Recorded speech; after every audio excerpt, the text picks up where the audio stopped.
Habib, ada nggak sih orang soleh tapi ada dari keluarganya nggak Allah turunkan hidayah? Jangankan orang soleh, nabi aja ada. Nabi ada keluarganya yang nggak Allah turunkan hidayah. Ada. Siapa? Yang pertama, Nabi Allah Nuh alaihi salatu wassalam. Nabi Nuh punya anak siapa? Aan, tukang tambal ban. Siapa? Kanaan. Nabi Nuh ujiannya gede. Nabi Nuh itu punya umur 1050 tahun. Kita 1050 tahun ngapain tuh ya?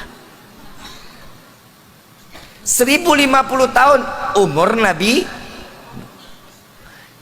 Nuh punya murid, punya umat cuman 80 orang. Dakwahnya 950 tahun.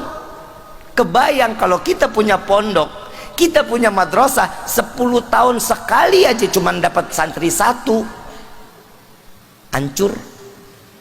Bayaran gak ada, madrasah rubuh, orang gak ada santrinya. Nabi Nuh nyerah di tengah jalan. Ya Allah, saya nyerah, saya ngibarin bendera aja dah. Kenapa memang ya Nuh?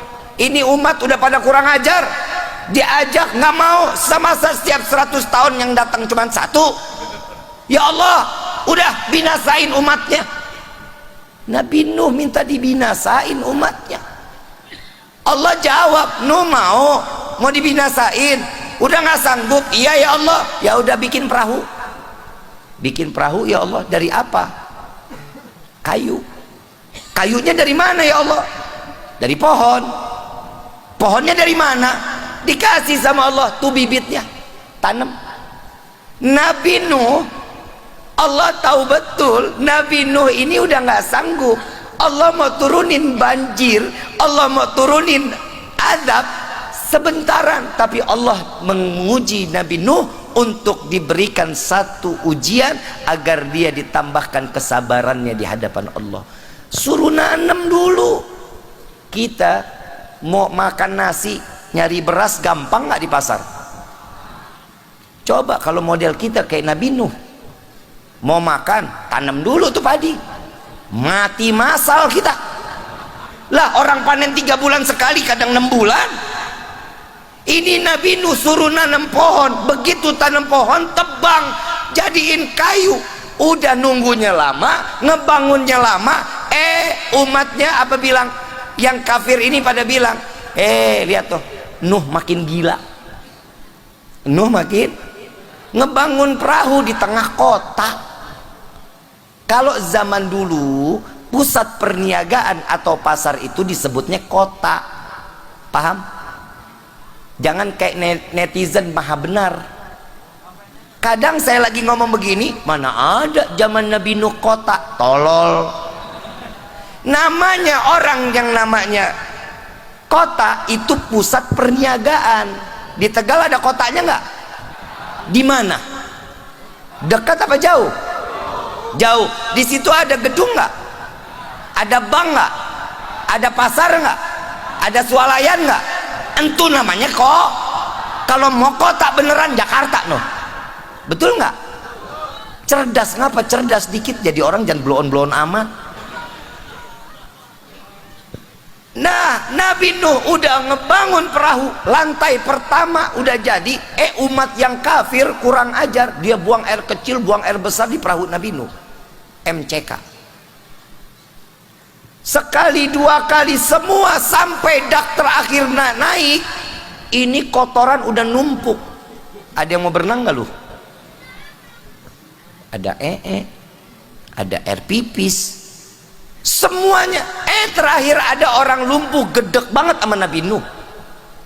Ini orang yang lumpuh bilang, para pemuda tolong gendong saya. Mau kemana Tuhan? Saya mau buang air besar.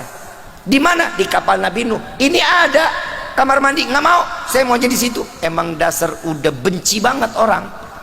Digendong sampai ke dalam perahu, ditinggal sama yang muda ini, ditinggal. Ngapain orang lagi diliatin? Ketawa. Lu juga Kalau ada orang tanya, Habib, ciri-ciri ikhlas bagaimana sih orang yang ikhlas? Lu buang air besar, lu nggak lu tengok itu orang yang ikhlas. Udah, gua mah jawabannya gitu aja udah. Lagi ngapain sih? Udah tahu tuh kotoran, udah begitu plung, plung. Masih diliatin kan bloon ya. Kenapa sayang lu sayang? Ya Allah Bib, ya Allah, ya kangkung, ya.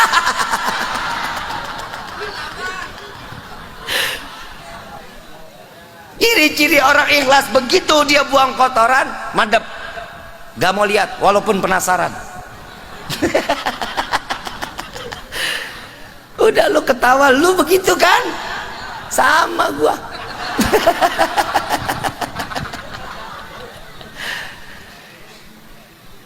Begitu yang lumpuh ini dia buang air, selesai buang air, dia pegangan tiang kapalnya Nabi Nuh, dia kepleset, jatuh, ketiban kotoran segitu banyak. Geli nggak? Nggak usah geli, kan bukan elu yang jatuh. Nggak geli. Begitu dia jatuh, bangun, bisa jalan, lumpuhnya sembuh. Begitu keluar dari perahunya, anak muda lagi pada nungguin. Tuan, tadi nggak bisa jalan. Iya, tiba-tiba saya sembuh. Gimana ceritanya? Saya jatuh kena kotoran jadi begini.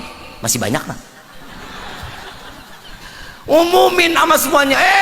Kotoran yang di perahu Nabi Nuh bisa nyembuhin penyakit. Yang datang bawa rantang, yang datang bawa ember.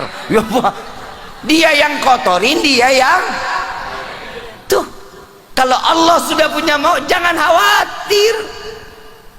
Kalau ujian udah datang, ada sesuatu yang kita ngerasa nggak mampu, Allah bakal turun tangan untuk ngeselesain urusan kita.